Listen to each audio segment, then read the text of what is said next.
ما أعظم رحمة الله عز وجل بعباده. أبو بكر الصديق رضي الله عنه يا أحبابي يعطينا درس عظيم في أن رحمة الله تشملنا من حيث لا نشعر.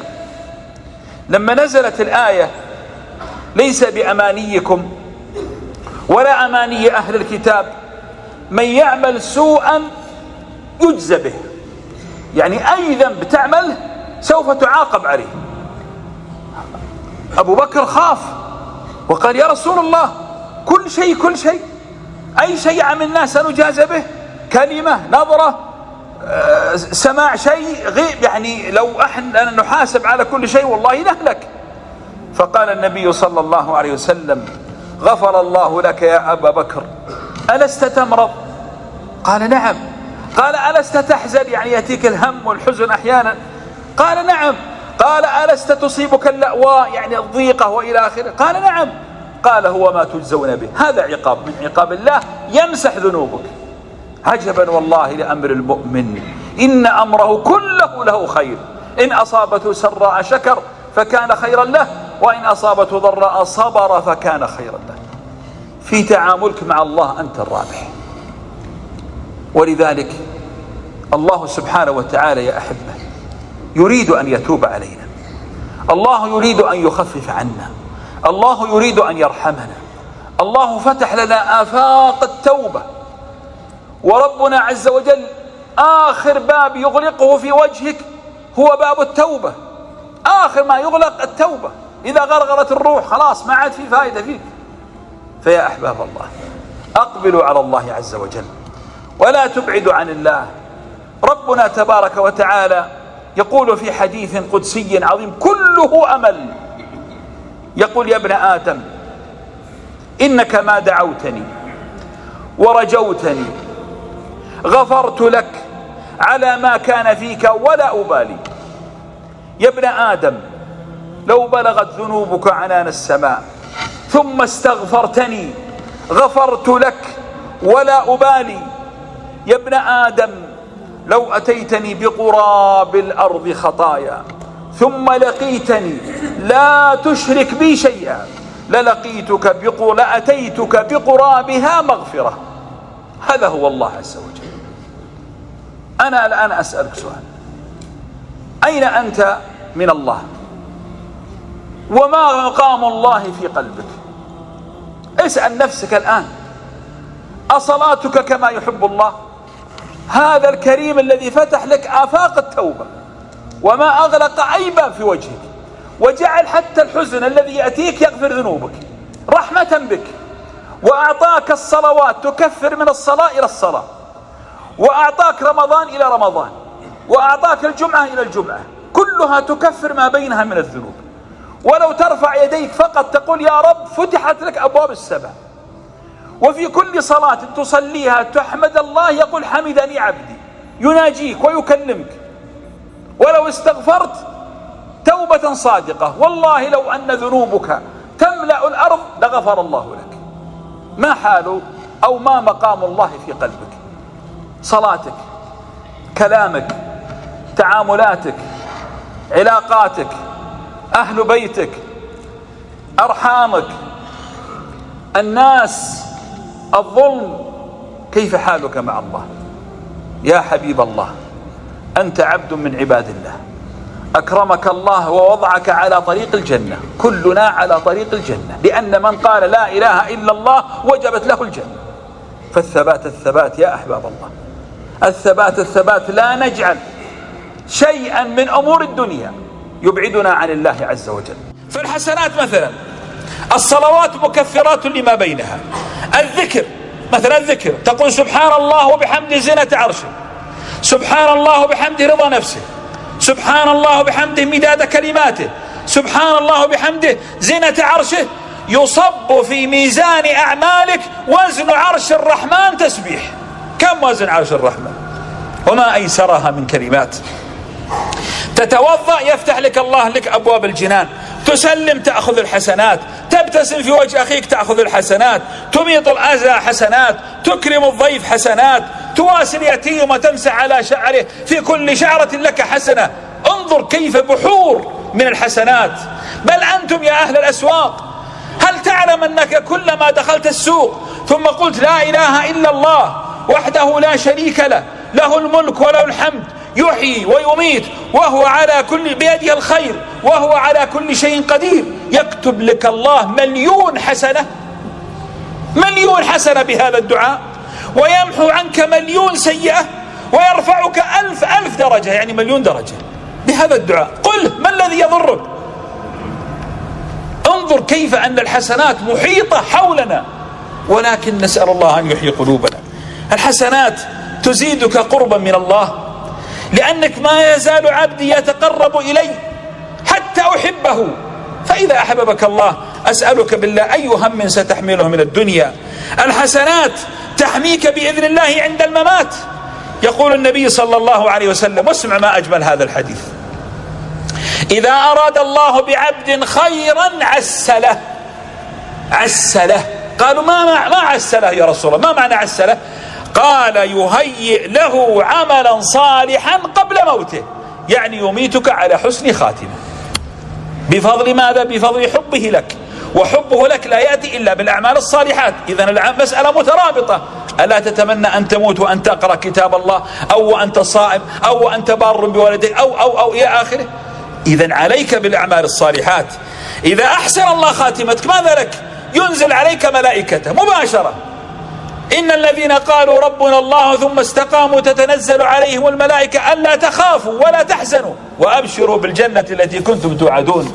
المؤمن يا إخوة إذا حمله الناس على أكتافهم يصيح بأعلى صوته: أسرعوا بها، أسرعوا بها، يعني بسرعة ادفنوني، أريد أن أخرج من دنياكم إلى ساعة الآخرة.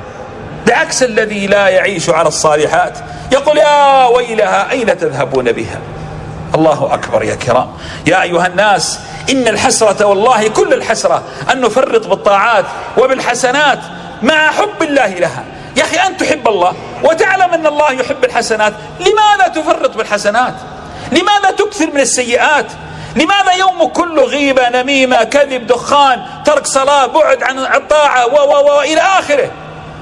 وقف بس أمام المرآة وانظر إلى وجهك وثوبك ولسانك ومنطقك وجوالك، واسأل نفسك: هل هو على ما يحب الله؟ أن تريد كل شيء من الله، إذن كن لله كما يريد، ليكن لك الله كما تريد وكما تحب. إن الحسنات يا إخوة بعضنا للأسف يحبطها بنفسه. كيف؟ مثلا يتصدق فيحبطها بالمن والأذى، يصلي يعمل صالحات فيحبط عمله بالرياء، من يقاطع الأرحام فلا ترتفع أعماله ولا صلاته ولا حسناته. لماذا تظلم نفسك؟ لماذا تخطئ على نفسك؟ أيضا من ترك صلاة العصر حبط عمله كما قال النبي صلى الله عليه وسلم. والترك هنا نوعان: إن تركها جحودا وكفرا فهذا كافر، كما قال عليه الصلاة والسلام: العهد الذي بيننا وبينهم الصلاة فمن تركها فقد كفر. لكن إن تركها تساهلا، مثلا بعض الناس يشتغل ثم يؤخرها إلى بعد المغرب. ليش تؤخرها؟ يصليها لكن متى؟ في الليل ولا؟ يا أخي هذه الصلاة كتابا موقوتا، هي ليست لك تتصرف بها كيف تشاء، هذه لله يجب أن تؤديها في وقتها. فإذا فعلت ذلك حبط عمل كل ذلك اليوم. لا حول ولا قوة إلا بالله. انظر كيف يلعب عليك الشيطان ليحبط حسناتك وأعمالك. الصلاة، الطاعة، العبادة، الحسنات كلها سعة. واعلموا يا إخوة أن هذه الحسنات تنفعك حتى في قبرك. من هو الرجل الذي ينزل إليك في قبرك؟ ألست تؤمن بالحديث أن الإنسان إذا نزل في قبره ينزل إليه رجل؟ من هو؟ إن كان رجل عملك صالح سوف يأتيك من يؤنسك ويسعدك، أليس كذلك؟ إذن كثر العمل الصالح حتى إذا نزلت تحت الأرض تنام نوم العروس. عندك شك أنك ستموت؟ أبدا والله لا شك لدينا. اذهب إلى المقابر وانظر كم هم الذين رحلوا. فاسأل الله أن يحسن خاتمتنا. الحسنة عظيمة يوم القيامة. يوم القيامة ليس يوم أعمال وليس يوم شرف ولا يوم مباهاة ولا يوم مال، يوم حسنات. ولذلك يوم يفر المرء من أخيه وأمه وأبيه وصاحبته وبنيه لكل امرئ منهم يومئذ شأن يغنيه. ليش تهرب من أبوك يوم القيامة؟ لأنك لا تريد أن تعطي حسنة. أرأيت قيمة الحسنة فعظمها في قلبك. الحسنات يوم القيامة ينصب سور عظيم اسمه الأعراف.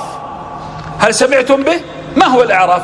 سور أو قيل تبة ضخمة يحبس عليها أقوام. لماذا يحبسون؟ يعني لا يروحون للجنة ولا يذهبون النار، محبوسين ينظرون فقط على اليمين وعلى الأعراف رجال تعرفهم بسيماهم، يعرفون كلا بسيماهم، ونادوا أصحاب الجنة.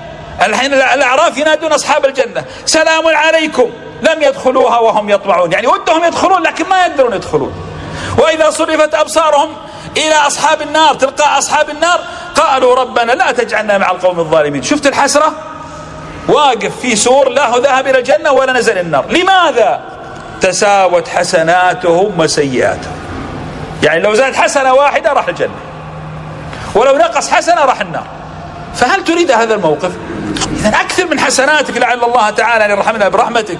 الحسنة يا إخوة هي غاية ما يتمناه العبد يوم القيامة. الإنسان إذا جاء يوم القيامة ماذا يتمنى؟ رب ارجعوني. ليش؟ قال لعلي أعمل صالحا فيما تركت. يريد أن يرجع ليعمل الحسنات والصالحات. أنت حي الآن، فماذا تنتظر؟ أن يأتي يوم القيامة فتقول رب ارجعون؟ وإذا انتهى الحساب يوم القيامة وأقر كل واحد بعمله ينصب ميزان عظيم جدا توزن فيه حسناتنا وتوزن فيه سيئاتنا.